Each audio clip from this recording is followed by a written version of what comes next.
대통령님께서 입장하고 계십니다. 환영하는 마음으로 모두 자리에서 일어나 큰 박수로 맞이해 주시기 바랍니다. 곧 들어오시네요.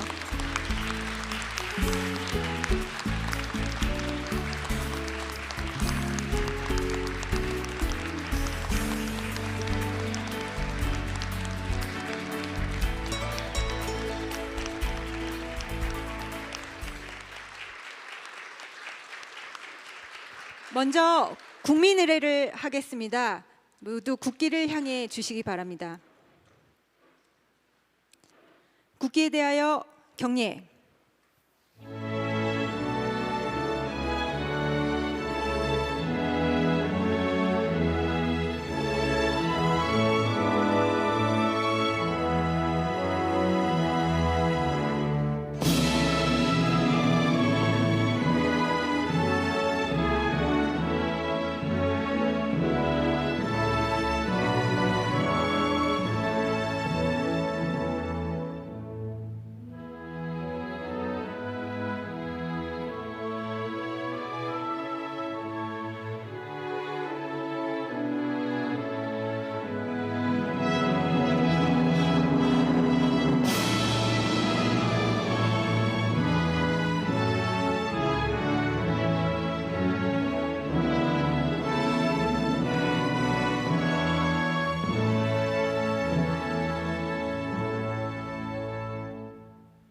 바로 모두 자리에 앉아주시기 바랍니다.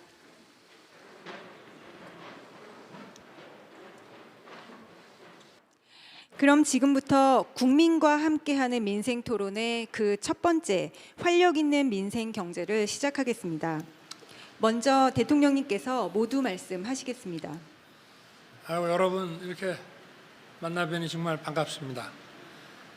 추운 날씨에도 이렇게 직접 참석해 주신 여러분, 또 온라인으로 이렇게 참석해 주신 전국의 모든 분들께 감사합니다. 네.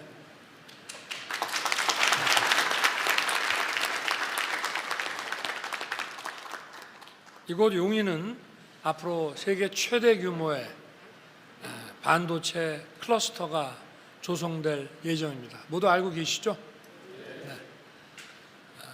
그리고 이곳 중소기업 인력 개발원은 대기업과 중소기업의 상생 협력의 상징이 되는 곳이라고 할 수 있습니다. 앞으로 이어질 새해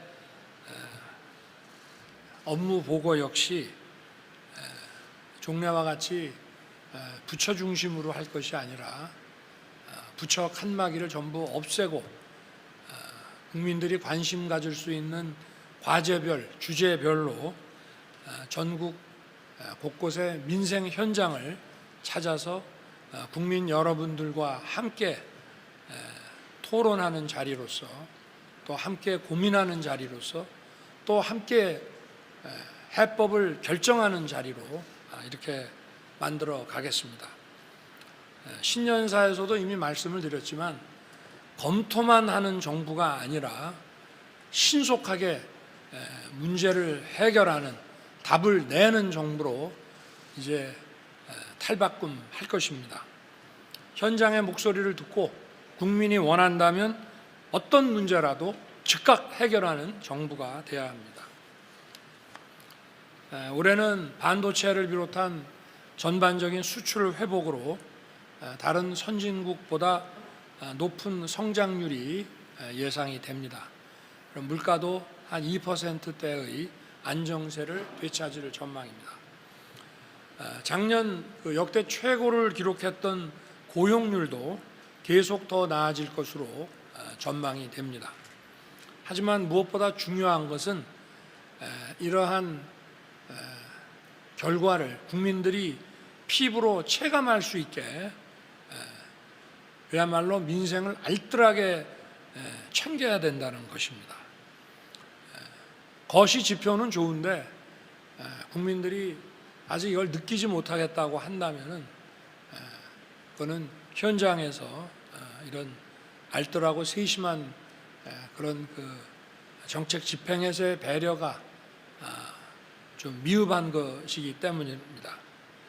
정부는 작년 11월에 그 마포 타운홀 간담회를 통해서 지속적으로 민생 현장을 정부 고위직들이 직접 찾아서 듣고 그 해결책을 찾아왔습니다. 그래서 고금리로 힘들어하는 소상공인들의 호소를 듣고 소상공인과 자영업자를 위해 금융기관과 정부가 함께 이자 부담을 덜어주기로 했습니다. 또 택시기사의 하소연을 듣고 저희들이 전부 그 파악을 다 해본 다음에 플랫폼 회사와 택시업계가 수수료 인하와 공정한 배차에 합의를 해서 독과점의 문제점을 지금 해결하고 있습니다. 또 개인 투자자 피해를 막기 위해서 공매도를 금지했고 코리아 디스카운트를 해소하기 위해 금투세, 금융투자소득세를 폐지하기로 결정했습니다. 공매도는 6월까지 한시적으로만 금지하고 또 선거 끝나면은 풀릴 거라고 하는 분들도 있습니다만은 절대 그렇지 않습니다. 이 부작용을 완벽하게 해소할 수 있는 이런 전자 시스템이 확실하게 구축이 될 때 이거를 푸는 것이지, 그게 안 되면 계속 금지할 겁니다. 올해도 정부는 민생을 안정시키고 기업이 역동적으로 활동할 수 있도록 할 것입니다. 우리가 정부 출범 시부터 규제 개혁 추진을 해왔습니다마는 올해는 더 과감하게, 더 단호하게 규제를 풀 것입니다. 국민들이 불편해하는, 기업 활동하는데 불편한 규제는 과감하게 풀겠습니다. 그리고 첨단 산업은 촘촘하게 지원하고 또 국민의 일자리를 창출하는 경제 외교, 세일즈 외교, 이 일자리 외교는 더욱 열심히 뛸 것입니다. 수출 7천억 불, 외국인 투자 350억 불, 해외 수주 570억 불을 목표로 해서 국민들께서 직접 체감하고 손에 잡히는 그런 성과를 내도록 하겠습니다. 국민과 대통령이 함께 머리를 맞대는 이러한 민생 토론회에서 평소에 느꼈던 어려움들, 또 정부에 얘기하고 싶었던 의견들을 허심탄회하게 말씀해 주십시오. 현장에서 일을 하시다 보면 공무원들 만나기도 쉽지 않고 또 정책을 결정하는 좀 고위직의 그 공직자들을 만나기는 어렵습니다. 그래서 제가 정부와 국민 사이에 핵이 터져도 깨지지 않을 만한 아주 두툼한 그런 콘크리트 벽이 있다고 하지 않았습니까? 그거를 깨야 됩니다. 여러분도 함께 노력해 주시고 정부는 더 열심히 노력하겠습니다. 새해 저와 정부는 그야말로 비상한 각오로 국민의 삶을 변화시킬 것입니다. 그리고 우리 경제의 도약을 이끌 것입니다. 그러기 위해서 최선을 다하겠습니다. 여러분께서도 많이 도와주십시오. 고맙습니다.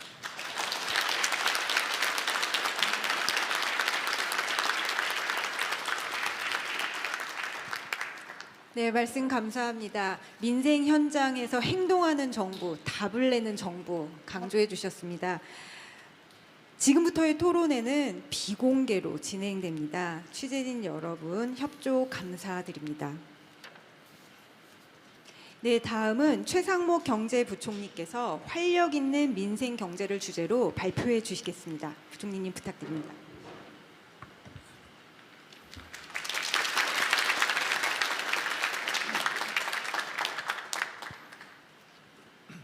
네, 안녕하십니까. 경제부총리 최상목입니다.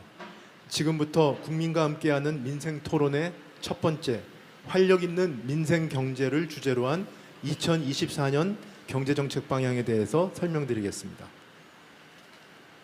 윤석열 정부는 전례를 찾기 힘든 복합위기 상황에서 출범하였습니다. 그동안 온 국민이 합심하여 위기 극복에 노력한 결과 최근 수출, 물가 등 경제 지표가 개선 흐름을 보이는 등 제도약의 발판을 마련하였습니다. 모두 슬라이드의 그래프 배경에 있는 언론의 헤드라인을 보시면은요, 지난 1년 7개월 동안의 변화를 느끼실 수 있을 겁니다. 왼쪽에 출범 당시에는 위기의 담벼락, 외환위기급 물가 비상, 지금껏 경험 못한 위기 이렇게 써 있지 않습니까? 근데 오른쪽을 보시면은 물가 안정 기대감, 석 달 연속 플러스 청신호, 그다음에 이코노미스트 OECD 2위 이렇게 보실 수 있을 것 같습니다. 그러나 아직도 우리가 가야 할 길이 아직 많이 남아 있습니다. 먼저 2024년도 경제 전망을 보시겠습니다. 올해도 전반적인 회복 흐름은 이어질 전망입니다. 물가는 하향 안정화되고 성장은 수출을 중심으로 점차 개선되겠습니다. 하지만 상반기까지는 물가는 3% 내외에 머물고 내수도 회복이 더뎌 민생이 여전히 어려울 것으로 예상됩니다. 이에 정부는 올해 경제정책 방향을 활력 있는 민생경제 구현에 초점을 맞추었습니다. 우선 경기 회복의 속도를 앞당기고 온기가 전 민생에 빠르게 확산되도록 민생경제 회복과 그다음에 잠재 위험 관리에 최선을 다하겠습니다. 동시에 양질의 일자리를 창출하고 경제가 지속 성장할 수 있도록 역동 경제 구현과 미래 세대 동행에도 힘쓰겠습니다. 우선 민생 경제 회복에 주력하겠습니다. 물가는 상반기 중 2%대에 조기 진입할 수 있도록 과일, 채소 등 불안 요인이 있는 품목의 수입을 역대 최대로 확대하는 등 총력을 다하겠습니다. 서민 생활 안정을 위해 카드 사용액 증가분에 대한 20% 특별 소득 공제를 시행하고 온누리 상품권도 작년보다 1조 원 확대된 5조 원을 발행하겠습니다. 소상공인과 취약계층에 대한 지원도 전폭적으로 확대하겠습니다. 소상공인들의 경영 부담을 덜어드리기 위해 전기요금을 1월분부터 20만 원까지 감면하고 고금리 대출에 대해서는 최대 300만 원까지 이자를 환급하며 간이 과세자 요건도 완화하겠습니다. 동시에 저소득층에 대해서도 생계급여를 역대 최대폭 인상하는 한편 노인의 일자리도 대폭 확대하고 수당도 7% 인상하겠습니다. 민생경제 회복을 위해서는 내수 활성화가 관건입니다. 우선 건설 경기를 뒷받침하기 위해 1, 4분기 중 역대 최대 규모로 재정을 신속 집행하고 미분양 주택도 매입 지원하겠습니다. 기업 투자를 촉진하기 위해 임시투자 세액 공제를 연장하고 역대 최대 규모인 52조 원 시설 투자 자금을 공급하겠습니다. 내수와 지역 경제 영향이 큰 서비스 산업에 대해서는 컨텐츠, 금융, 바이오헬스, 관광 등 청년들이 선호하는 유망 분야를 중심으로 적극 지원하겠습니다. 우리 경제가 양질의 일자리를 지속적으로 창출하기 위해서는 역동 경제 구축이 중요합니다. 혁신이 끊임없이 일어나고 공정한 경쟁과 보상이 이루어지며 역동적 기회의 사다리를 통해 이동성이 활발해질 때 중산층이 두터워지고 지속 가능한 경제를 만들 수 있습니다. 규제 완화, 산업 혁신, 3대 구조개혁, 중소기업 성장 사다리 강화 등을 통해 역동 경제를 구현해 나가겠습니다. 전국 어디서든 발전 기회를 향유할 수 있어야 국가 전체의 역동성이 높아집니다. 이를 위해 인구 감소 지역 부활 3종 프로젝트를 추진하겠습니다. 인구 감소 지역 내 주택을 추가로 취득해도 1주택으로 간주하여 거주를 유도하고 관광단지 규제도 대폭 완화하여 관광객 방문을 늘리는 한편 외국인 유입과 귀농, 귀촌, 기여 지원도 확대해 나가겠습니다. 앞에 말씀드린 우리 경제의 역동성을 높이는 방안은 결국 미래 세대를 위한 것이기도 합니다. 재정, 인구, 기후 등 미래 도전 과제에 대해서도 적극 대응하여 청년들이 희망을 가질 수 있는 미래를 만들어 가겠습니다. 특히 청년에 대해서는 일자리와 자산 형성 지원을 강화하겠습니다. 취업 성공 시 인센티브를 신설하고 청년 도약 계좌와 주택 드림 청약 통장을 등을 통해 세대 간 계층 이동을 적극 지원하겠습니다. 신혼부부와 출산 친화적 환경 조성에도 역점을 두겠습니다. 최저 1%대 금리의 신생아 대출을 출시하여 내 집 마련 부담을 완화하고 증여세 공제 한도를 3억 원으로 대폭 상향하여 결혼과 출산에 대한 인센티브를 강화하겠습니다. 부모 급여를 100만 원으로 확대하여 보육비 부담 경감에도 힘쓰겠습니다. 재정, 인구, 기후 등 미래 도전 과제에 대한 체계적 대응을 위해 금년 중 중장기 전략도 신속히 마련하겠습니다. 지금까지 금년도 경제정책 방향의 주요 내용을 설명드렸습니다. 새 경제팀은 민생경제의 조속한 회복을 위해 민생 현장 속으로 들어가 국민이 체감할 수 있는 변화를 만들어 가겠습니다. 국민만 바라보는 따뜻한 정부, 국민만 위해 빨리 뛰는 행동하는 정부가 되도록 최선을 다하겠습니다. 감사합니다.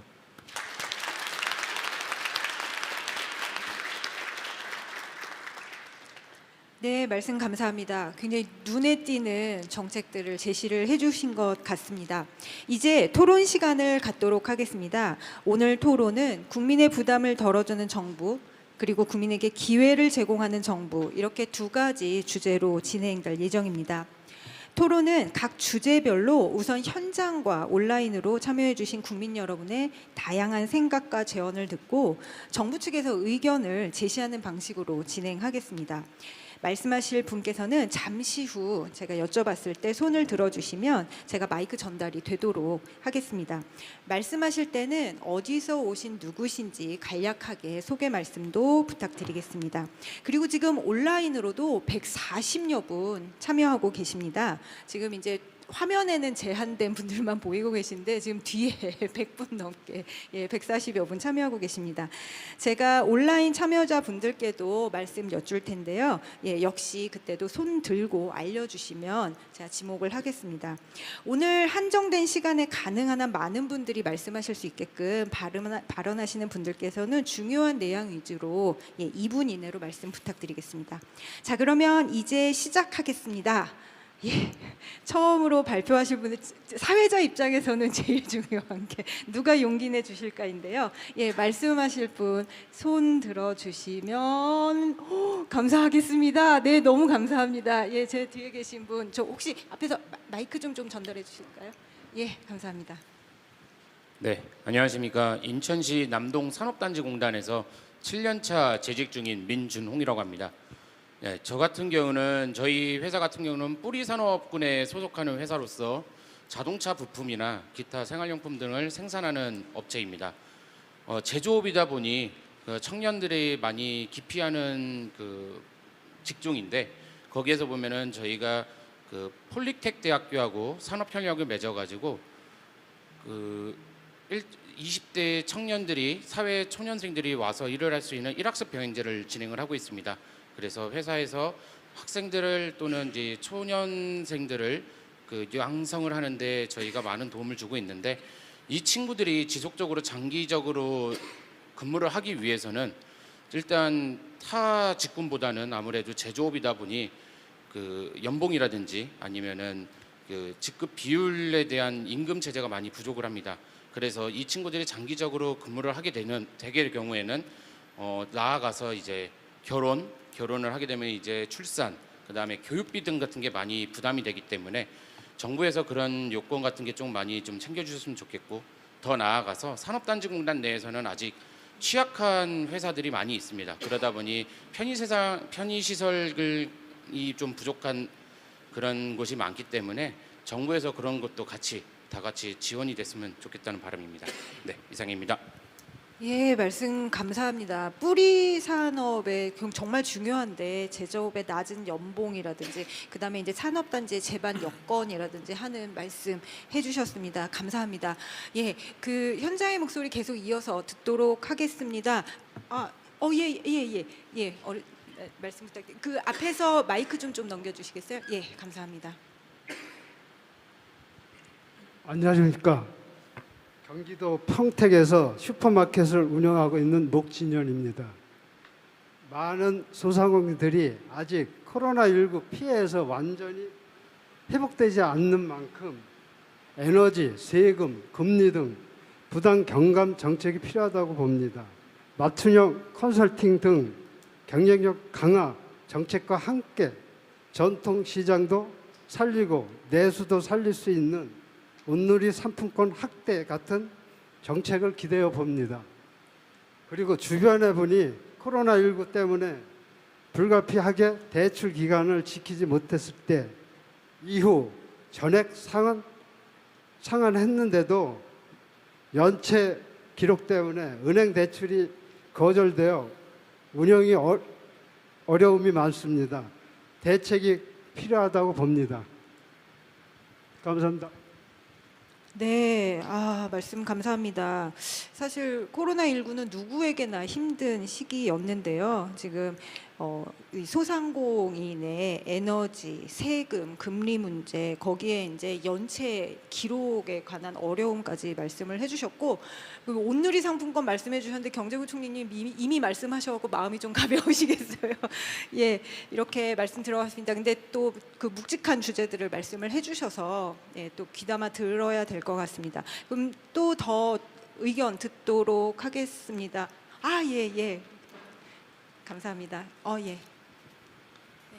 안녕하십니까. 저는 한 아이를 키우고 있는 주부이자 한국소비자단체협의회 물가감수센터 팀장을 맡고 있는 김다래라고 합니다. 지난해를 돌아보면 생활물가, 특히 장바구니 물가가 정말 많이 올랐습니다. 마트에 가서 물건 몇 개를 집어도 5만 원, 6만 원이 훌쩍 넘어갔습니다. 특히 생활 필수품인 우유라던가 빵이라던가 라면, 식용유, 장류 등 많은 생활 필수품 품목들이 올랐습니다. 주부들 입장에서는 물가 상승으로 인해서 가계 지출 관리에 굉장히 큰 어려움을 겪고 있습니다. 그래서 물가 안정이 가장 시급한 과제라고 생각이 듭니다. 또 한편 저는 한 아이를 키우고 있는데 둘째 출산을 생각할 때 가장 망설이게 되는 점이 사교육비 부담입니다. 사교육비 지출이 굉장히 많이 나가는데 작년에도 평균적으로 한 아이를 키우는데 사교육비가 한 41만 원 정도가 나온다고 들었습니다. 사교육비 부담 문제도 좀 해결이 되었으면 좋겠습니다. 장바구니 물가가 안정되고 교육 서비스 지출이 완화되었으면 하는 바람입니다. 감사합니다. 예, 정말 조리 있게 이분이네로 너무들 잘 말씀해주고 계셔서 사회자 입장에서 감사합니다. 예, 저도 아이 둘 키우는 주부 입장에서 장바구니 물가 또 사교육비 말씀 너무 공감이 되는데요. 이렇게 현장에서 이렇게 세 분 말씀 들어봤는데 지금 말씀드린 것처럼 140여 분이나 온라인으로 들어와 계셔서 온라인에 참여하신 분들께도 한번 좀 기회 드려야 될 것 같습니다. 예, 지금 이렇게 화면에 뜨신 분들 중에 혹시 손 혹시 말씀하실 분 계실까요? 예. 두 분 손 들어 주셨는데 죄송하지만 여기 좀 젊은 친구가 모여서 이권민님, 네, 글씨가 작게 이권민님 맞는 것 같습니다. 이권민님 발언 좀 부탁드리겠습니다. 예. 안녕하세요. 저는 한국교통대학교 재학 중인 이권민이라고 합니다. 대학생인 제 입장에서 봤을 때 대학생에게 가장 시급한 정책은 학자금과 생활비 부담을 완화해주는 것이라고 생각합니다. 이 두 가지는 대학을 선택할 때에도 고려를 하는 부분이고 진학을 하고 나서도 학생들에게 직접적인 영향을 주는 부분입니다. 특히 계속되는 물가 상승으로 생활비 부담도 많이 되었습니다. 따라서 학생들이 학업에 집중을 할 수 있도록 부담을 줄여줘야 한다고 생각을 합니다. 더불어 대학에서 벗어나 사회로 나갔을 때 청년도약계좌나 청약통장처럼 청년들이 자산을 축적하여 자립을 하고 자신의 집도 마련할 수 있도록 도움을 주는 주거자산 정책도 많이 생성이 되면 좋겠습니다. 감사합니다. 예, 너무너무 똘망똘망하게 저도 대학생 아이를 두는 엄마로서 정말 너무 흐뭇하게 봤습니다. 예, 그 대학에서도 또 학생들 만나다 보면은 그런 얘기들 많이 하거든요. 요즘 사실 그 학비 부담은 예전보다는 좀 줄기는 했습니다만 생활비 부담, 물가 때문에도 그렇고요. 많이 얘기가 나오고 있고 또 더더군다나 졸업 이후의 자산 형성에 대한 그런 계획까지 세우고 있다니 정말 우리가 같이 고민해야 될 문제 얘기를 해준 것 같습니다. 예, 그래서 이렇게 일단 이번 세션에서는 네 분 말씀을 들어보고 또 일단 정부 측 의견 들어보면 어떨까 합니다. 지금까지 나온 국민 여러분 말씀에 대해서 정부 의견 듣도록 하겠습니다. 이렇게 쭉 들어봤는데 아무래도 중기벤처부 장관님께서 그래도 관련되신 내용이 제일 많지 않을까라는 생각이 듭니다. 마침 제 뒷자리시기도 하고요. 예, 장관님 말씀 부탁드리겠습니다. 네, 안녕하십니까. 중기벤처기업부 장관 오영주입니다. 먼저 이제 네 분의 국민 참여자분들께서 각자의 자리에서 지금 민생 경제 회복을 위해서 꼭 필요한 제안들을 해주신 것 같습니다. 중기벤처기업부는 무엇보다도 소상공인 그리고 중소기업 업무를 담당하고 있기 때문에 주신 질문 중에서 저희 소관 분야와 관련돼 있는 부분, 특히 2024년에 저희가 또 다르게 또 대책을 세우고 있는 부분들을 중심으로 답변을 드리도록 하겠습니다. 먼저 목진현님께서 말씀하신 대로 지금 소상공인, 특히 영세 소상공인들이 고금리와 고물가 그리고 여러 가지 에너지 비용으로 경영 애로에 직면하고 도전에 직면해 있습니다. 이러한 부분들을 저희가 애로를 해결하기 위해서 이번에 1조 원 규모의 중기부에서 에너지와 금리 비용을 부담을 경감하는 프로그램 곧 시작하도록 하고 있습니다. 무엇보다도 고금리로 이제 이자를 빌리시다 보면은 저금리로 이자를 대출을 대환을 하실 수 있으시면 여러 가지 금리 부담이 줄어들기 때문에 5천억 규모의 새로운 대출 를 전환할 수 있는 융자 새롭게 시작을 할 예정입니다. 그리고 제2금융권에서 저신용자인 저희 영세 상공인들이 굉장히 많이 지금 대출을 하고 계십니다. 이 대출의 이자 부담을 경감해 주기 위해서 3천억 규모 새롭게 지원을 저희가 할 것입니다. 그래서 8천억 규모의 중기부에서 금융 부담을 들어드리는 금융 안전망을 강화하는 그러한 지원이 들어갈 것이고요. 우리 부총리께서 벌써 말씀을 해 주셨지만 이 에너지 비용이라는 것은 전기 비용 때문에 굉장히 지금 많은 분들이 고통을 받고 있고 특히 취약 영세 상공인들의 소상공인들의 어려움이 큽니다. 2,520억 원 규모로 한시적이기는 하지만 1, 4분기부터 시작을 해서 126만 개 소상공인들에게 20만 원씩의 부담 지원이 갈 수 있도록 저희가 지금 노력을 하고 있습니다. 내수 활성화는 여러 곳에서 정말 중요하지만 특히 소상공인들이 많이 계시는 전통시장 그리고 골목형 상권 이런 곳에 내수가 활발하게 될 때 우리 경제 전체에 온기가 온다고 생각을 합니다. 이미 5조 원 규모로 저희가 온누리 상품권 이제 저희가 발행을 할 때고 무엇보다도 온누리 상품권이 많이 사용이 되어야만 내수에 도움이 되기 때문에 올해 말까지 제가 지금 20만 개 가맹점이 있습니다만 25만 개 가맹점을 저희가 확대를 하고 또 전통시장과 함께 여러 상권에서도 사용할 수 있는 방법에 대해서 고민하고 지금 여러 가지 정책을 하자고 합니다.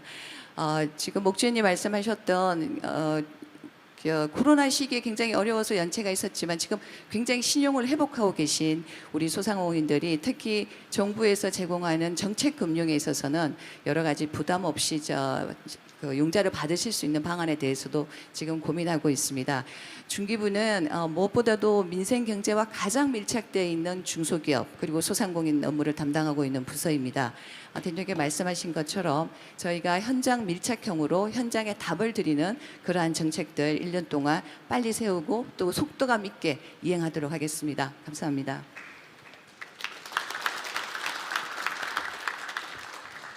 네, 말씀 감사합니다. 좀 이렇게 에너지 문제, 에너지 비용 문제, 그 다음에 금리 부담 문제 말씀해 주셨는데 거기에 대해서 1조 원이 넘는 정책 지원이 나간다고 하니까 들으시는 분들 굉장히 든든하실 것 같고요.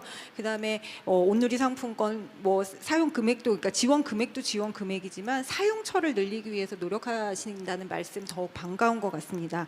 예, 너무 감사한 말씀이었고요. 오늘 이렇게 듣다 보면은 사실은 입법이 필요한 내용들, 법을 바꿔야 되는 내용들도 좀 나온 것 같습니다. 그래서 이 자리에 지금 국회 기획재정위 위원장님 함께 해주셨는데요. 예, 말씀 부탁드리겠습니다. 예, 안녕하십니까. 국회 기획재정위원장 김상훈 의원입니다. 오늘 경제 활력 제고와 민생 안정을 위해서 주신 제안의 말씀 경청했습니다. 또 공감하고 있습니다. 지난해는 러시아 우크라이나 전쟁으로 촉발된 전 세계적으로 어려웠던 경제가 어려웠던 글로벌 복합 경제 위기를 겪었던 그런 한 해인 것 같습니다. 그렇지만 올해는 이제 보니까 IMF에서 금년도 대한민국 경제 성장률을 비교적 낙관적으로 전망을 하고 있고 또 반도체를 중심으로 해서 국가 전략 산업의 수출이 활성화되는 우리 대한민국 경제 성장판이 다시 열리는 한 해가 되지 않을까 그런 기대를 하고 있습니다. 지난번에 대통령께서 국회를 방문하셔가지고 상임위원장들과의 간담회 자리를 함께 해주신 적이 있는데 그때도 이제 오늘 우리 중기벤치부 장관이 말씀하셨듯이 코로나 때 각종 자금을 대출받았던 소상공 자영업자들의 이자 부담 경감이 좀 필요할 것 같습니다라고 말씀을 드렸는데 금년도에 예산안에 5,520억의 그 이자 부담 경감 예산이 편성이 됐습니다. 정말 현장의 목소리를 들으시고 적극적으로 조치를 해주신 것 같습니다.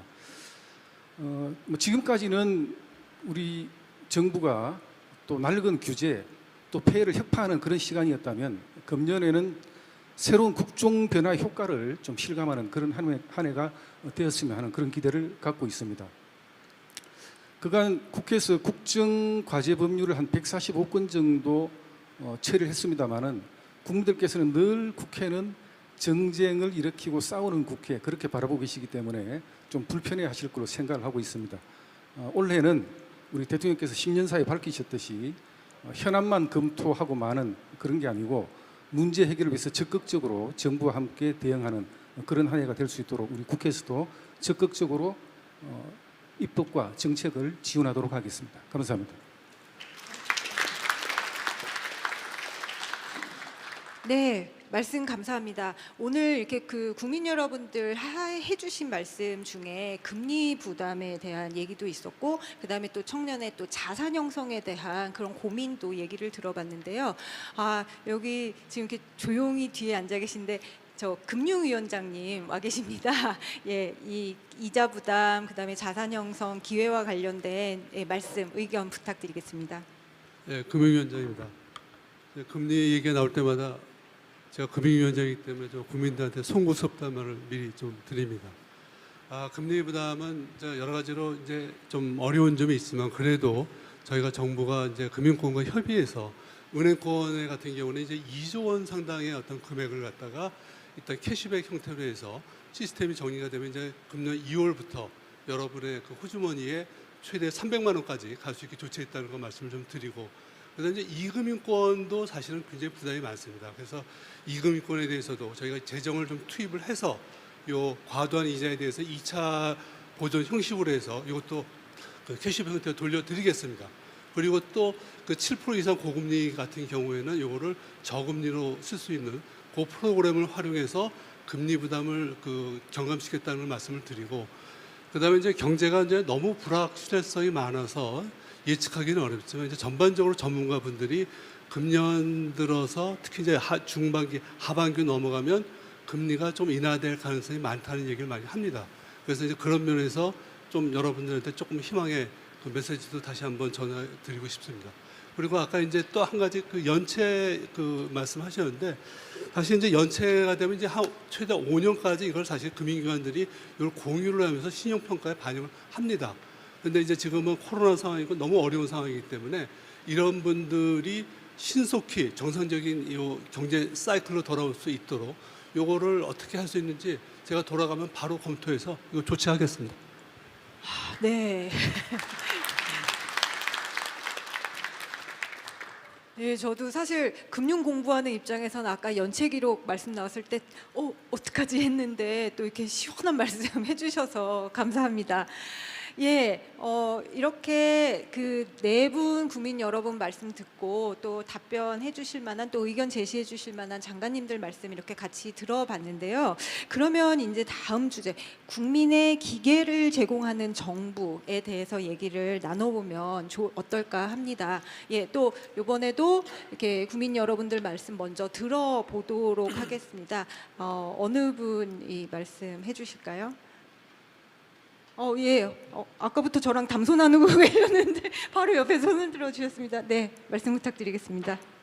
네, 안녕하십니까. 저는 경기도 남양주에서 종합건설을 하고 있는 정성채입니다. 제가 말씀드리고 싶은 거는 두 가지인데요. 일단 첫 번째로는 저희가 정부공사를 하다 보면 관급자재가 많습니다. 근데 뭐 조금 많은 게 아니고 어떤 경우는 공사비의 50% 이상 되는 경우도 있거든요. 그렇게 되면 수급하는 업체하고 저희하고 기간이 안 맞아서 언쟁을 벌이는 경우도 있고요. 미능력 업체가 들어와서 시공을 하게 되면 저희랑 나중에 그 하자가 문제 가지고 일어나는 언쟁들도 많이 있습니다. 뭐 정부에서 관급 업체 부양 정책으로 제가 그 진행하는 걸로 알고 있는데요. 그거 뭐 동감을 하는 부분도 있지만 너무 비중이 커지면 그 갑과 을이 바뀔 수가 있잖아요. 그러니까 주가 바뀔 수가 있어서 저는 그게 좀 안타깝고요.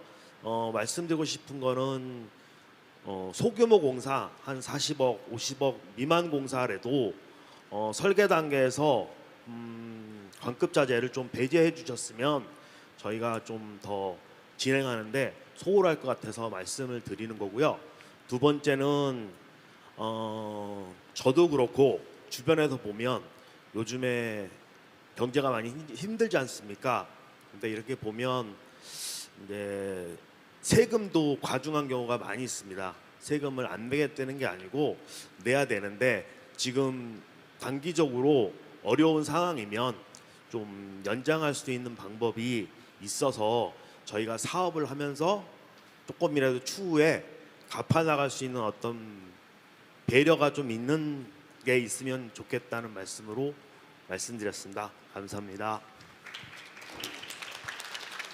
네, 되게 그 정말 디테일한 말씀 해주셨습니다. 관급 자재 비중이 지금 조금 그 공사하시는 입장에서 부담스럽다 이런 말씀 해주셨고요. 그다음에 또 다른 묵직한 말씀이신데 예, 세금 부담에 대해서 말씀을 해주셨습니다. 아마 관련 있으신 예, 그 장관님들, 청장님들 지금 답변 준비하고 계실 것 같은데 일단 더 말씀 들어보도록 하겠습니다. 또 어느 분 말씀 해주실까요? 예, 그 제가 먼저 말씀 들어보고 또 여쭤보겠습니다. 예, 말씀 먼저 부탁드리겠습니다. 네, 안녕하세요. 저는 인천에서 온 김현아라고 합니다. 저는 개인적으로 투자에 관심이 많아서 공부도 하고 있고 또 직접 투자를 하고 있는데요. 제가 직접 투자를 하면서 느낀 것이 있습니다. 미공개 정보를 이용하거나 아니면 시세 조정 같은 불공정 거래로 인해서 발생하는 시장의 교란 행위들이 저와 같은 개인 투자자들한테 굉장히 취약하고 또 이런 가장 큰 제약 요인이 된다고 저는 느꼈습니다. 그래서 요청드리고자 합니다. 물론 공매도 금지로 열심히 노력을 해주시고는 있지만 조금 더 저와 같은 개인 투자자들이 맘 편히 투자 활동을 할 수 있도록 공정한 시장을 만들어 주시고 또 투자 시장을 활성화하는 데 힘써 주실 것을 요청드립니다. 감사합니다. 네. 제가 이렇게 그래도 또 이렇게 같은 성이라 이렇게 눈길이 더 가서 먼저 말씀을 부탁을 드렸는데 또 굉장히 예, 그 차원 다른 얘기, 예, 금융 투자에 관한 얘기를 해주셔가지고 또 이렇게 공감도 되고 그랬던 것 같습니다. 지금 예 아까 이쪽에서 이렇게 두 분 손을 드셨는데 다 부탁드리기는 어려울 수도 있겠습니다만 요 앞에 계신 선생님 예 손 아까 열심히 들어주셔서 먼저 말씀 부탁드리겠습니다. 네, 저는 경남 창원에서 올라왔습니다. 자동차 부품을 만들어서 수출하는 일을 하고 있습니다. 저도 두 가지 정도 말씀드리고 싶은데요. 한 개는 조금 힘드시겠지만 R&D 예산에 대한 부분입니다. 작년에 R&D 예산이 많이 축소돼서 저희야 이제 여러 투자를 하는 가운데 이제 미래 먹거리를 위해서 많은 투자를 하고 있습니다. 창원에는 전기연구원, 기계연구원, 재료연구원 여러 연구 기관들이 있는데 최근에 들어서 같이 연구하던 분들이 사실은 연구원을 그만두시는 분들을 많이 봤습니다. 그래서 그런 것들이 좀 장기적으로 투자해야 되는 R&D에 대해 가지고 한번 저희가 도움을 받을 수 있도록 한번 부탁을 드리고 싶고요. 두 번째는 지방에 있다 보니까 아무래도 인력난이 있습니다. 특히나 제 주변에 벤처를 하시는 분들도 많고 그리고 저같이 제조업을 하는 분들도 많은데 사실은 그 전문 인력들에 대한 불균형이 아직 있습니다. 그리고 벤처 같은 경우에는 엑셀러레이터 같은 분들도 지방에는 사실은 찾고자 해도 많이 없거든요. 그래서 그런 부분에 대해서 좀 한번 다른 각도로도 한번 봐주셨으면 고맙겠습니다. 네, 말씀 감사합니다.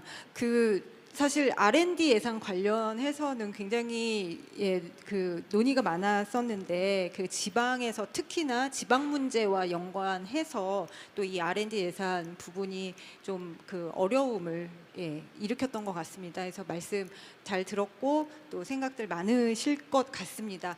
그러면 일단 그 현장에서 한 분 정도 제가 또 온라인으로 넘어가야 돼서 이제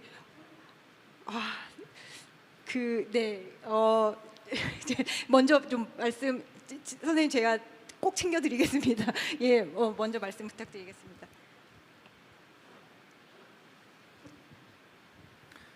안녕하십니까. 용인시 처인구에 거주하고 있는 신혼부부 임정섭입니다. 먼저 반도체 세계 최대 규모의 반도체 클러스터가 조성된다고 해서 용인 시민으로서 대단히 기쁘고 또 희망을 많이 가지고 있습니다.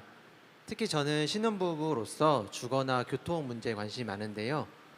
반도체 클러스터 조성으로 인해서 고용 창출이 한 160만 명의 효과가 있다고 하는데 이와 함께 주거나 교통 문제도 함께 이어질 것으로 보고 정부의 사전에 해결해 주셨으면 좋겠습니다.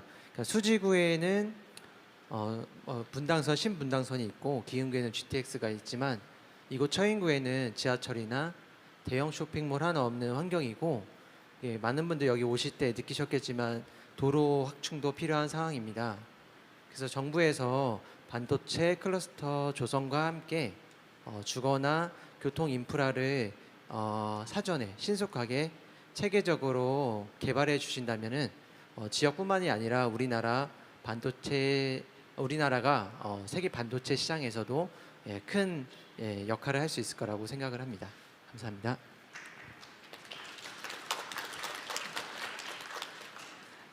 아까 대통령님께서도 언급하셨습니다만 지금 이거 현장이 용인입니다. 근데 아마 오시는 분들 용인에 이렇게 외진데가 있었어 하고 느끼셨을 것 같아요. 그래서 아마 이 처인구 현실 인프라가 필요하다. 세계 최대 규모의 반도체 클러스터인데 인프라가 좀 부족한 것 같다 이런 말씀 해주셨는데 같이 참여하는 입장에서 공감이 됐습니다. 일단 온라인 한번 갔다가 아까 손 계속 들어주신 뒤에 선생님 발언권 드리도록 하겠습니다. 온라인에 참여해 주신 바로 손 들어주셨네요. 이지은 선생님 말씀 부탁드리겠습니다. 안녕하십니까. 저는 한국지방세연구원에서 지방자치하고 지방재정연구하는 이지은이라고 합니다. 제가 드리고 싶은 말씀은 우리나라 이 저출생과 인구 감소 지역, 그래서 지역 소멸을 우려해야 되는 지역에 관한 문제를 좀 말씀드리고 싶습니다.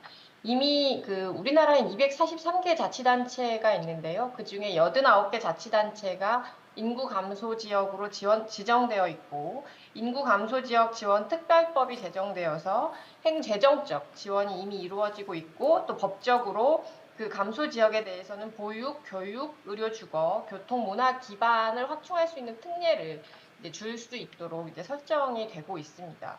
그렇지만 작년 뉴스가 올해 새해 벽두부터 나왔는데 또 최저 출산율을 또 갱신했다라는 소식이 들려오더라고요. 그 중에서도 특히 출산율이 낮은 것은 수도권의 문제이고요. 지역에서 출산율을 좀 높여놓으면 그분들이 성장하고 다 또 수도권으로 집중하는 이런 악순환이 반복이 되고 있습니다. 이런 악순환을 저지하고 지역 소멸 우려를 불식시키기 위해서는 출산율 제고 정책과 더불어서 어떤 지역의 정주 여건을 개선할 수 있는 정책이 굵직굵직하게 마련이 되어야 된다고 생각합니다. 그리고 이 지역의 문제의 해결이 그 지역의 숙제만이 아니고 정부의 전 국가적인 숙제라는 것을 조금 인식을 하고 큰 정책이 마련되었으면 하는 바람입니다. 또 하나는 이미 인구가 감소하고 있는 지역을 확인하고 그 지역의 인구 감소 원인을 파악해서 대책을 마련하는 의미에서 인구 감소 지역 지정은 되게 의미가 있다고 보이는데요. 그 인구가 유출되어서 그 인구가 그 유출되는 지역 인근의 지역 거점에서 자립할 수 있도록 제도를 설계하면 어떨까 합니다. 지금은 감소 지역에서 유출되는 인구가 다 수도권으로 유입이 되고 있거든요. 수도권은 지나치게 방대해져서 또 다른 문제를 야기하고 있는데 지역의 거점을 마련하는 것이 지금은 수도권의 확대만큼이나 중요한 문제가 아닐까 저는 이렇게 생각을 하고요. 그런 의미에서 지역 활성화 정책을 좀 적극적으로 마련해 주시기를 부탁드리고 또 제안드리는 바입니다. 감사합니다. 네. 아, 진짜 중요한 말씀 해주셨는데 연구원에 계신 분이라 그런지 진짜 전문적인 말씀 해주셨는데요.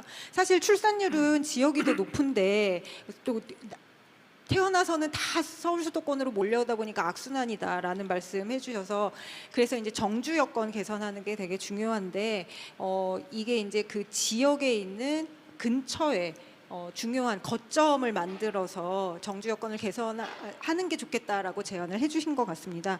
예, 말씀 감사했고요. 제가 아까부터 약속을 했어가지고 저 뒤에 계속 손 드셨던 선생님, 예, 말씀 꼭 들어봐야 될 것 같습니다. 예, 마이크 전달 좀 부탁드립니다. 감사합니다. 예, 안녕하십니까. 저는 강원도 원주에서 전통주를 빚고 있는 농사를 직접 짓고 전통주를 빚고 있는 김원호라고 합니다. 말씀드릴 것은 사실 정부에 바라는 것은 저희 전통주 많이 도와주십사 작년에도 발표를 했지만 전통주를 도와주기로 했던 정부는 여러분들 클린카드라고 있는데 클린카드로 전통주 못 사십니다. 전통주를 클린카드로 사실 수 있게 좀 도와주십사 하고요. 그리고 그 전통주를 도와줌으로써 지역 농산물 소비가 상승을 합니다. 그래서 저는 농사 짓는 사람 또 입장에서 지역 소멸 위기도 얘기를 할 수 있는 게 농업 지역이 대부분 지역 소멸 위기입니다. 농사를 지어서 살 수 없기 때문에 지역을 떠나는 것이 가장 큽니다. 그래서 전통주를 살리고 지역 농업도 살리고 그리고 그러기 위해서는 아까 기재부 장관님께서도 말씀하셨지만 주세법을 종가세에서 종량세로 좀 전환을 좀 부탁드리고요. 세금제도 지역 농산물을 소비해주는 전통주는 지방세로 좀 전환을 해주면 지역에서 많은 그 전통주 업체들이 지역에서 자기가 생산하고 있는 농산물 소비 훨씬 더 많이 늘어날 것 같습니다. 제 전 직업이 하이닉스 반도체 회사에서 근무를 했었습니다. 그런 큰 회사들 도와주는 것도 좋습니다. 선박, 자동차, IT 산업 모두 도와주는 거 좋은데요. 우리나라의 1차 산업인 농업, 임업, 수산업, 목축업에도 신경을 좀 많이 써주셨으면 좋겠습니다. 1차 산업이 살아야 2차, 3차 산업도 산다고 생각합니다. 네, 이상입니다. 감사합니다. 아, 예, 감사합니다. 예. 저 그래도 이렇게 짧게 조리 있게 말씀해 주신 덕분에 그래도 1세션보다 더 많은 6분 말씀 들어볼 수 있었습니다. 모두 감사드립니다. 자, 이렇게 말씀들 들어봤는데요. 또 정부 의견 듣는 게 좋을 것 같습니다. 오늘 사실 지방에 관련된 의견들이 특히 2세션에서 좀 압도적으로 많이 나왔던 것 같습니다. 마침 그 여기 지방시대 위원장님 함께 하셨거든요. 저 뒤쪽에 예, 마이크 전달 부탁드리겠습니다. 지방의 경제 활성화에 대해서 또 이런 여러 가지 제언들에 대해서 의견 부탁드리겠습니다. 지방시대 위원장 우동기입니다. 특히 우리 지방세연구원의 이지연님의 말씀에 전적으로 동의를 합니다. 저출산 문제, 지방 소멸 문제, 정주체계 구축 이것은 한시도 급히 해결되어야 될 과제들이라고 생각합니다. 특히 윤석열 정부는 대한민국 어디서 살기 좋은 지방시대를 국정 목표로 설정해 두고 있습니다. 이를 실천하기 위해서는 지방의 양질의 일자리를 만들고 질 높은 교육과 의료 서비스 시스템을 구축하고 매력 있는 문화가 어우러져 있는 그래서 수도권 못지않는 삶의 질이 보장된 지방 생태계의 구축이 무엇보다도 시급한 과제라고 생각을 합니다. 이를 위해서 정부는 작년 11월에 지방시대 종합계획을 만들어서 수립하여서 금전부터 체계적으로 추진하도록 되어 있습니다. 그 첫째 과제가 기회발전 특구입니다. 이 기회발전 특구를 통해서 첨단 산업 생태계가 구축이 되어서 양질의 일자리가 만들어지고 지역 경제가 활성화를 시킬 수 있을 것으로 기대합니다. 또한 교육 발전 특구를 통해서 그동안 걱정해 주시는 저출산 문제와 보육과 돌봄, 교육이 국가가 책임을 지는 생태계가 구축이 되고 학교에서는 사교육비가 없는 공교육의 경쟁력을 확보하고 대학은 지역에서 성장하고 공교육을 통해서 배운 아이들이 지역 인재 전형을 통해서 원하는 대학에 진학을 하고 대학은 맞춤형 교육 체계를 구축해서 지방에서 성장한 아이들이 지방에서도 정착할 수 있는 그러한 시스템을 구축하는 것이 시급한 과제입니다. 또한 도심융합특구와 문화특구를 조성해서 수도권에 못지않는 매력 있는 지방 생태계를 구축하고 질 높은 의료 서비스의 구축도 함께 이루어진다면 지방의 아이들이 지방을 떠나지 않고 그곳에서 성장해서 정착할 수 있는 시스템이 구축될 것으로 기대를 합니다. 또한 지방의 소멸 문제로 지방이 매우 활력을 잃고 있는데 이러한 활력을 되찾기 위해서는 생활 인구를 늘리는 정책을 추진하고자 합니다. 첫째는 이 대도시에 살고 있는 사람들이 지방의 농어촌에 세컨하우스 내집 갖기 프로젝트를 통해서 집을 가지게 할 수 있도록 하고 또 소규모 관광단지를 조성해서 방문 인구를 늘려주고 외국인의 정주 체계가 구축될 때 정주 인구가 늘어날 것으로 생각합니다.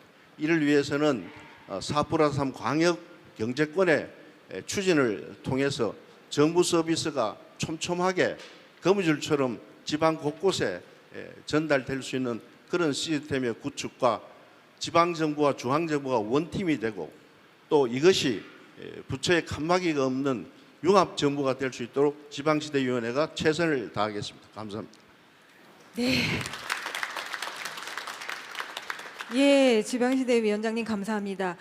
지금 발전 특구만 해도 기회, 교육, 도시 융합, 문화 굉장히 많이 나왔습니다. 이렇게 다양한 개념들만큼 또 다양한 아이디어들로 정말 지방이 살아나는 그런 원년의 2024년이 되면 좋겠습니다.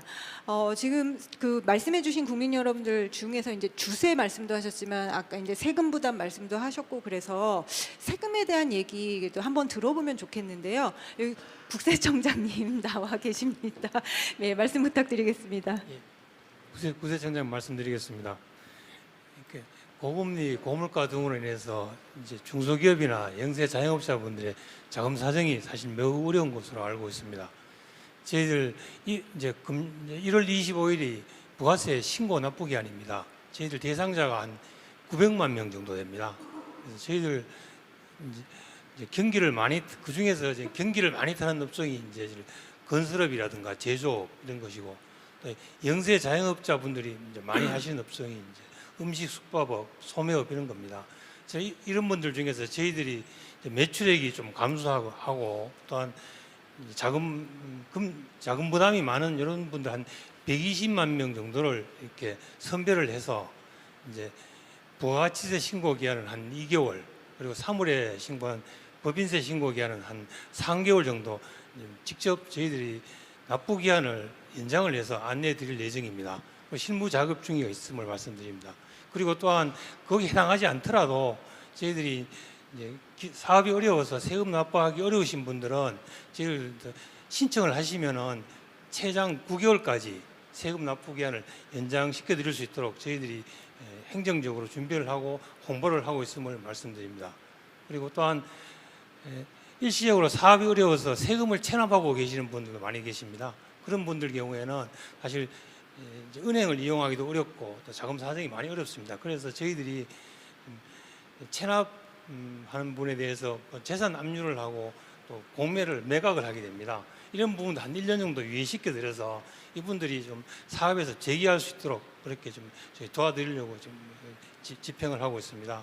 그리고 아까 이제 전통주 제조하신 분이 말씀하신 거는 일부는 이제 저희 국세청 관련되는 부분이 있는데 저희들이 전통주는 저희들이 다 육성해야 되는 산업이라 그래서 대부분의 전통주는 사실은 온라인 판매를 허용하고 있습니다.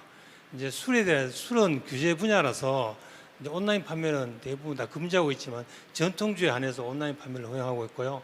또한 저희들 전통주가 우리 좁은 내수에서 벗어나서 해외로 수출할 수 있게 대기업과 연계해서 저희들이 이제 컨소시엄을 구성해서 수출할 수 있도록 저희들이 적극적으로 이제 요 기업들과 같이 협업을 해서 수출 진흥을 노력하고 있다는 말씀을 드리고요. 주세법 관련돼서 종가세, 종량세 이런 문제들은 사실 또 기획재정부랑 협의해서 기업들이 전통주 제조업체들이 많이 도움이 될 수 있도록 그렇게 일을 추진하겠습니다. 예, 감사합니다. 네, 말씀 감사합니다. 사실 오늘 나왔던 의견에 대해서 가장 포괄적인 답변을 주실 수 있고 또 사실 그 과세 체계에 관해서는 또 기획재정부 소관이라서 그래서 오늘 경제부총님 발표도 해주셨지만 좀 이렇게 포괄적인 답변도 조금 의견도 부탁드려야 될 것 같습니다. 예. 네, 아까는 발표 자료를 보시라고 제가 앉아서 말씀드렸고요. 이제는 저를 보시라고 제가 섰습니다. 네, 경제부총리 최상목입니다. 오늘 아마 다른 아까 보니까 말씀하신 내용 중에서 아까 금융 투자 말씀하셨습니다. 그래서 어제 대통령께서 그저께인가요? 증시 개장식에서 증시를 국민하고 기업이 상생하는 장으로 만들겠다고 말씀하셨습니다. 그렇게 만들겠습니다. 그리고 아까 R&D 예산 말씀을 하셨는데 제가 여태까지 뵀던 대통령 중에서 가장 과학기술을 중요시 여기고 사랑하시는 분입니다. 그래서 그 과학기술이 우리 모든 성장의 근본입니다. 그래서 R&D다운 R&D는 어느 정보마다도 저희가 팍팍 밀어드리겠습니다. 그런 과정이었다고 이해하시면 될 것 같고요. 그다음에 전통주 저희가 죽성하겠습니다. 이제 주세법 같은 경우에는 이제 전통주만 있는 게 아니고 소주도 있고 양주도 있기 때문에 상대 가격에 영향을 미칩니다. 그런 것도 면밀히 저희가 고려해서 전통주를 육성할 수 있는 방안을 찾겠습니다. 그리고 제가 오늘 경제정책 방향을 보면서 여러분의 의견을 들으면서 저희가 좀 더 분발해야 되겠다 생각을 했습니다. 지금까지는 저희가 연초에 경제정책 방향을 일방적으로 발표를 하고 그다음에 각 부처는 그걸 달성하기 위해서 노력을 해왔습니다. 그게 아니고 앞으로는 국민과 함께 만드는 경제정책 방향, 그냥 국민의 의견을 갖다 반영을 해서 그때그때 업데이트되는, 예를 들어서 영어로 써서 죄송합니다만 위키피디아 같은 거 있잖아요. 그럼 같이 사전을 만들지 않습니까? 그래서 저희가 경제정책 방향을 저희 SNS나 온라인 통해서 저희가 만든 거를 여러분 의견을 반영해서 계속 업데이트를 하고 그 다음에 또 저희가 현장에 나가니까 현장에 있는 목소리를 해서 또 업데이트를 한 다음에 중간중간 여러분께 보고를 드리고 그렇게 하는 경제정책 방향을 만들겠습니다. 오늘 저희가 그 경제정책 방향과 그 다음에 기획재정부 업무보고를 겸해서 말씀을 드렸습니다. 그 혹독한 겨울을 잘 이겨내 왔습니다. 멀리서 지금 따뜻한 바람이 불고 있거든요. 이 바람이 아직은 여긴 춥습니다. 그 바람이 우리 민생 전 분야에 좀 저희가 빠르고 그 다음에 또 고르게 퍼질 수 있도록 저희 정부는 저희가 가지고 있는 모든 수단을 총동원해서 꼭 그렇게 하겠습니다. 그래서 여러분들이 올해는 우리 경제의 역동성을 꼭 체감하실 수 있는 그런 한 해를 만들겠습니다. 네, 감사합니다.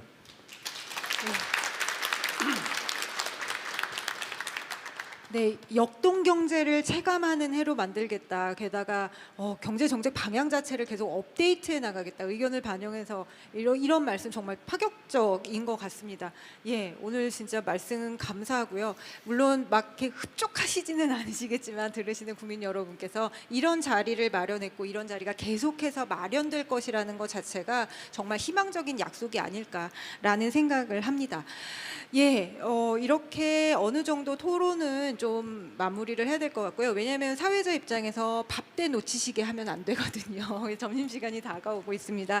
오늘 마무리 절차로서 국민의힘 정책위 의장님 자리에 함께 하셨는데요. 예, 여당 정책위 의장님으로서 정책에 관해서 말씀 한마디 부탁드리겠습니다. 네, 정책위 의장 유의동입니다. 어제 당정 회의를 통해서 내년도 경제정책 방향에 대한 금년도 경제정책 방향에 대한 논의가 있었습니다. 그 회의를 통해서 우리가 확인한 것은 거시 경제 지표들이 상당 부분 작년보다는 많은 부분이 개선이 될 거다라는 논의를 했습니다만 그것이 과연 우리 국민들 개개인의 삶에 얼마나 따뜻함을 줄 수 있는가에 대한 고민은 더 깊었습니다. 양적인 성장이 질적인 성장이 뒷받침되지 않는다면 혼자 외로이 지속되기가 어렵다는 결론입니다. 그래서 대통령께서도 신년사에서 9번이나 민생이라는 단어를 강조하신 이유가 실질적인 국민들의 삶의 개선이 전체적인 국가의 양적 성장과도 맥을 같이 한다라는 취지로 이해를 했습니다. 민생이 안정되고 경제가 활력을 갖기 위해서는 정치의 역할이 그 무엇보다도 중요할 텐데요. 올 한 해 정치적으로 많은 변화가 있을 수 있겠습니다만 정치적 환경이 국민들 여러분들께서 마음 놓고 즐겁게 편안하게 경제활동을 영위하실 수 있는 정치적 환경을 만드는데 최선을 다하겠습니다. 그리고 오늘 여러분들께서 오늘 이 자리에서 말씀 주신 내용들은 제도적으로 예산적으로 충분히 뒷받침될 수 있도록 국회에 가서 꼼꼼히 챙기도록 하겠습니다. 새해 복 많이 받으십시오. 감사합니다. 네, 감사합니다. 마지막 대통령님 말씀에 앞서 국무총리께 한 말씀 좀 부탁드리고 싶은데요. 네, 오늘 정말 활발한 그런 토론에 기초한 그러한 대화가 있었던 것 같습니다. 두 가지만 말씀드리고 싶습니다. 작년에 정말 우리는 어려운 과정을 거쳤습니다. 세계적인 기준금리는 거의 10배쯤 올랐고 물가는 과거보다 몇 배 오르는 그런 상황을 우리가 겪었습니다.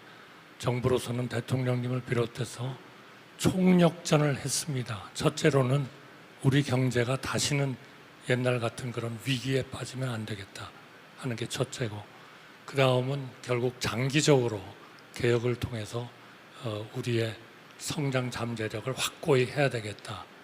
그런 과정에서 결국 국제적으로는 아까도 잠깐 나왔습니다마는 세계 유수의 기관들이 우리에 대한 높은 신용도를 부여를 해줬고, 평소에 상당히 저희에 대해서 비판적이던 이코노미스트지도 세계에서 2위의 그런 경제 운영을 한 국가로 평가를 해줬습니다.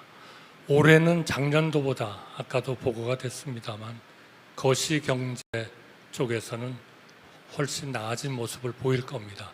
그러나 그렇다 해서 우리 국민들의 생활인 민생이 거기에 맞춰서 시차가 없이 즉 좋아질 거냐 하면 그거는 그렇지 않을 것 같습니다. 그래서 연초부터 대통령님께서 정부가 칸막이를 없애고 신속히 반응하고 그리고 따뜻한 마음을 가지고 국민들의 민생을 챙기자 하는 그런 첫 우리의 각오가 오늘 이 회의였다, 그렇게 말씀드리고요. 정말 좋은 말씀 많이 해주셨고, 대한민국의 경제정책은 이제는 정말 위키피디아처럼 그때그때 문제 있는 거를 다 저희가 계속 그 피드백을 받으면서 빨리 그리고 반응도가 높게 그렇게 해나가겠다는 말씀을 드리겠습니다. 대통령님 모시고 우리 경제부처 또 일반 부처까지 합쳐서 이제 모든 그러한 장벽은 이 시점에서 다 없어지도록 그렇게 하고 정말 우리 국민의 생활을 진전시키기 위해서 최선을 다하겠습니다. 오늘 토론은 정말 유익했고 앞으로도 이러한 토론의 방식이 좀 더 많이 활용되도록 그렇게 하겠습니다. 감사합니다.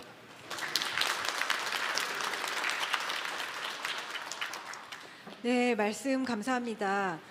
정부든 지금 입법부든 거시경제 지표는 좋아질 걸로 예상되지만 그것이 정말 민생에서 체감되도록 최선을 다하시겠다는 말씀들 강조하신 것 같습니다. 그러면 진짜 이제 마무리로 대통령님께 말씀 부탁드리고 싶은데요. 마무리 인사와 함께 부탁드리겠습니다. 감사합니다. 새해 벽두에 또 우리 경제를 다루는 정부 강요들과 또 우리 시민 여러분들, 또 다양한 분야에서 사업하시는 분들 이렇게 다 같이 모여서 다양한 그 주제를 가지고 오늘 얘기를 한번 해봤습니다. 이게 첫 번째고요. 이제 두 번째부터는 특정 주제를 가지고 이제 논의를 할 겁니다. 주택이면 주택, 뭐 의료면 의료, 또 뭐 교육이면 교육 중에서도 특정 분야, 뭐 돌봄이면 돌봄 이런 식으로 이제 주제를 가지고 할 건데요. 오늘은 이제 첫 번째로 먼저 경제 그 부총리, 기획재정부 장관의 우리 정부의 그 어떤 큰 경제 정책 운영의 패러다임이 어떤 건지를 간단히 설명을 드리고 또 많은 그 우리 시민들 또 자영업자, 우리 소상공인 이런 분들의 다양한 의견을 오늘 한번 다 들어보자. 오늘은 첫 번째니까. 그래서 조금 어떻게 보면 주제가 조금 산만한 감은 있지만 첫 번째 여러분들의 의견을 다 들어보고 여러분들이 제시한 것 중에서 이제 우리가 또 주제를 잡아갈 겁니다. 왜냐하면 일방적으로 막 정부가 주제를 잡아서 하는 것보다는 저희들이 생각해 놓은 것도 있지만 우리가 생각해 놓지 못했던 그걸 앞으로 잡을 주제들에 대해서 여러분들이 의견을 주신 것을 오늘 받아서 또 앞으로 계획을 해 나갈 것이고요. 이거 사실은 첫 번째 처음 하는 시도입니다. 작년에는 부처별 그 업무 보고를 하면서 보통은 업무 보고하면은 대통령이 가운데 앉고 그리고 이제 뭐 한 2개나 3개 부처가 하면 이제 장관과 공무원들이 전부 앉아서 부처별 업무 계획을 보고하면 보고받고 뭐 지시하고 이렇게 하는데 우리 정부는 이제 작년에 처음으로 전문가와 시민들이 함께하는 그런 그 부처 업무 보고를 어떻게 보면 전문가와 국민에게도 공유하고 보고하는 그런 개념으로 했고요. 이번에는 저희가 이제 주제별, 아젠다별로, 과제별로 해서 부처 간의 벽을 허물고 이런 과제별로 정말 국민들이 가장 그 개선해 줬으면 하고 바라는 그런 것을 중심으로 이제 작년에도 사실은 많은 변화가 있었지만 금년에는 정말 부처의 벽을 허물고 국민들에게 필요한 일을 다 함께 바로바로 신속하게 해내기 위해서 올해는 또 다시 한번 방식을 혁신을 한 것입니다. 아까 기재부 장관이 얘기를 했습니다마는 우리가 뭐 국가와 국민의 정부와 국민의 관계가 부모와 자식의 관계는 절대 아닙니다마는 비유를 하자면은 우리가 가정 경제라고 하는 거, 가정을 잘 이끌려고 하면 어떻게 하겠습니까? 자녀들을 잘 교육시키고 또 건강하게 뭐 체육 활동이나 다양한 그 음악 뭐 미술 이런 공부를 시켜야 되지 않겠습니까? 그렇지만 또 그때그때 아프면은 병원에 데려가서 치료도 하고 또 뭐 갑자기 어떤 요구가 생길 수 있지 않습니까? 또 그런 것들을 이제 들어줘야 되고 그렇지만 기본 방향이라는 걸 가지고 자녀를 키워야 됩니다. 국가는 자녀를 키우는 개념은 아닙니다만은 마찬가지로 이 국가의 계속성과 또 우리 국민 경제의 발전을 위해서 일관되게 원칙을 가지고 추진해야 되는 그러한 면이 있고요. 또 그 가운데에서도 다양한 국민들이 어떤 그야말로 정말 이거는 힘들어서 안 되겠다라고 절규를 하고 외치고 호소하고 하면 그런 것들을 놓치지 않고 다 들어서 어려움을 해결해 주는 정부가 돼야 된다 이 말입니다. 두 가지가 같이 가야죠. 그리고 국가가 계속 국민 경제가 발전하고 그렇게 해야 국민들의 복지가 점점 향상이 됩니다.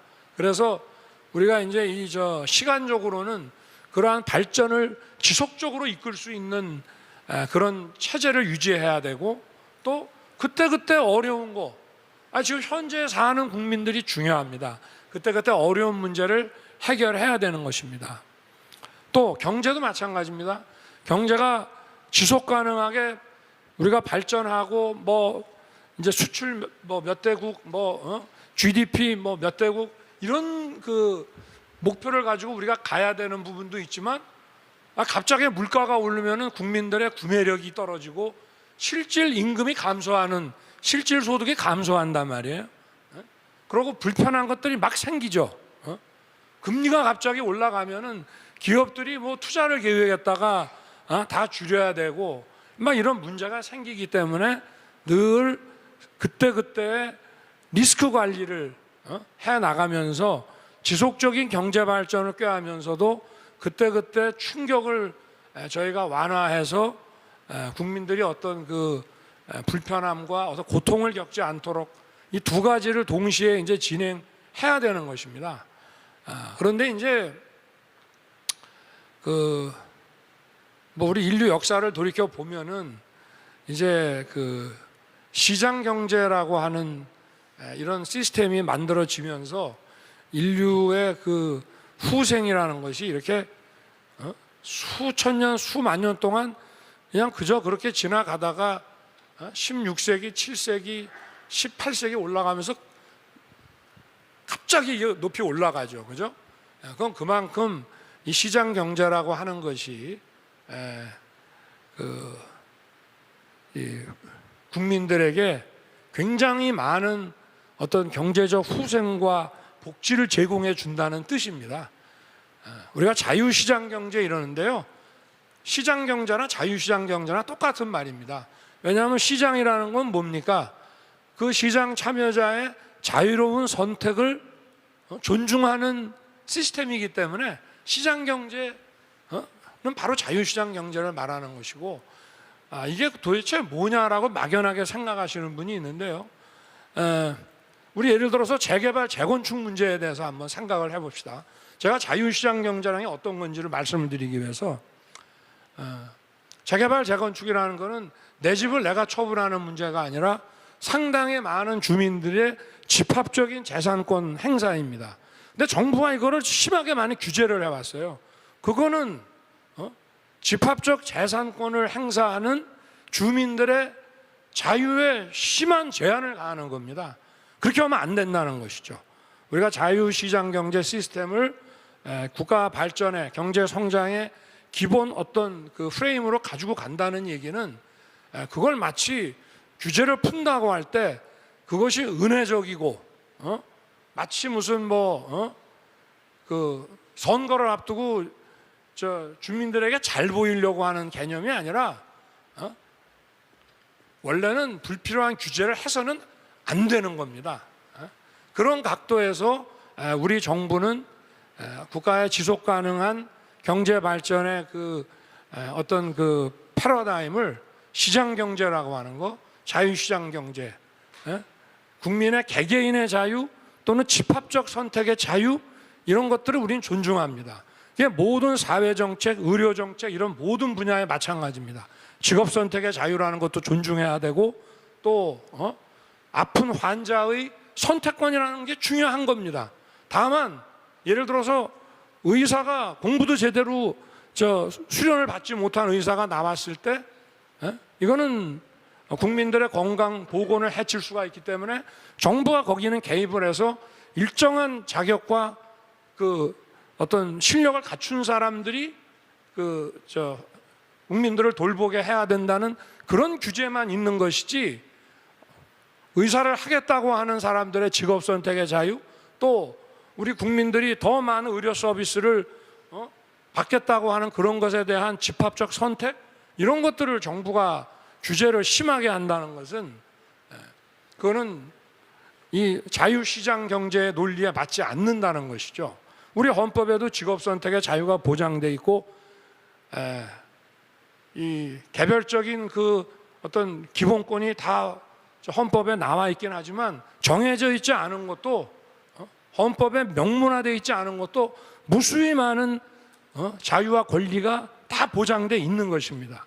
그래서 저희는 그러한 그 어떤 헌법적인 관점, 자유시장 경제라는 관점에서 저희가 이 규제 문제라는 것도 아주 원점에서 들여다 볼 겁니다. 그리고 근거가 없는 거, 우리가 경제 성장을 위해서 과감하게 풀겠다고 하는 얘기는요, 근본적으로 규제해서는 안 될 것들이 규제가 너무 많이 돼 있기 때문에 이거는 국민들의 자유로운 선택을 제한하는 거다 이거죠. 그래서 과거에는 우리가 그런 어떤 원칙이라든가 우리나라가 지금까지 이렇게 살아오면서 어떤 자유시장 경제라는 걸 제대로 해본 적이 없습니다. 과거에 뭐 식민지 시절에 또 우리가 해방되고 나서 정말 어려워서 어떻게든 좌우간 국가가 그 얼마 안 되는 경제적 이 자산을 국가가 딱 쥐고 빨리빨리 성장하는데 필요한 만큼 배분을 해서 지금 정말 속도감 있게 우리 경제를 키워왔고요. 그러고 이제 대기업과 작은 기업 간에 또 격차가 심하고 이러다 보니까 그리고 이제 우리가 또 민주화가 돼 나가는 과정에서 정치 과잉과 이 선거 과정을 통해서 이런 그 자유시장 경제, 국민들의 자유로운 선택을 존중하고 이런 원칙이 잘 안 서 있었습니다. 표를 많이 얻을 수 있는데 표를 많이 얻기 위한 정책을 만들어 왔던 겁니다. 그러다 보니까 우리 헌법에 보장되어 있는 어떤 개인적인 권리, 국민의 어떤 집합적인 선택의 자유 이런 것들이 다 무시돼 있고 어떻게 하는 것이 선거에서 이기느냐 이런 쪽으로만 이제 돼 왔다 이거죠.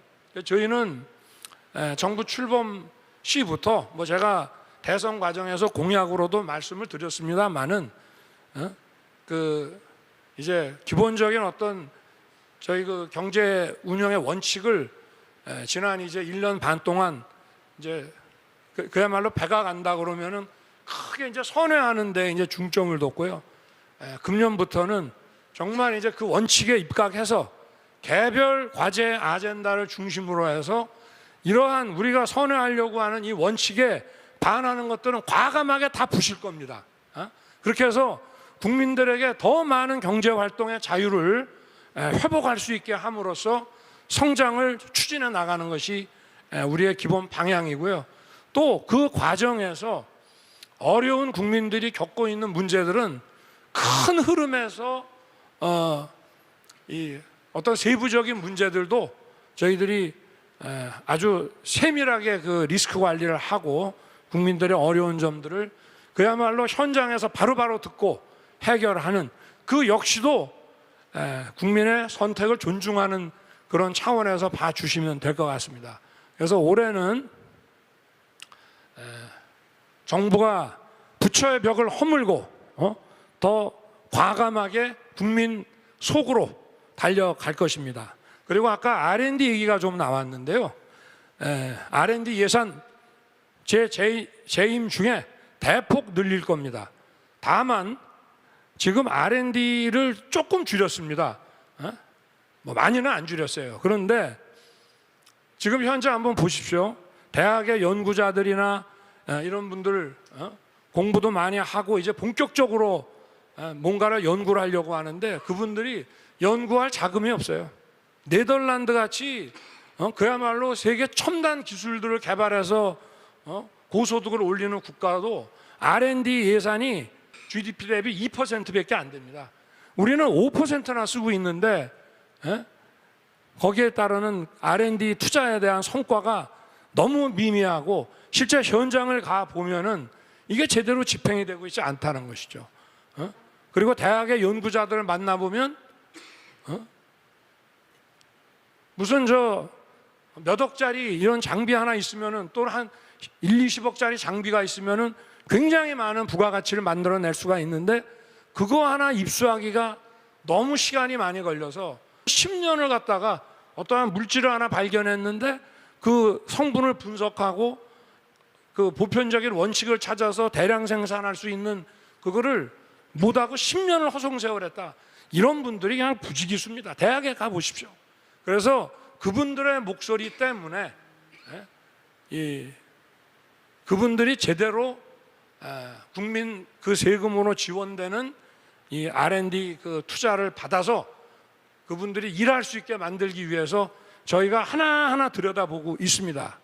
그래서 정말 이 R&D가 국민 경제를 살찌우는 방향으로 그 효과를 발휘할 수 있도록 과감하게 제도 개선을 할 것입니다. 하여튼 올해 우리가 정부만 이렇게 나서서도 안 되고 우리 국민 여러분께서도 정부를 믿고 우리가 함께 금년에는 다 같이 파이팅 합시다, 여러분. 자, 파이팅! 파이팅!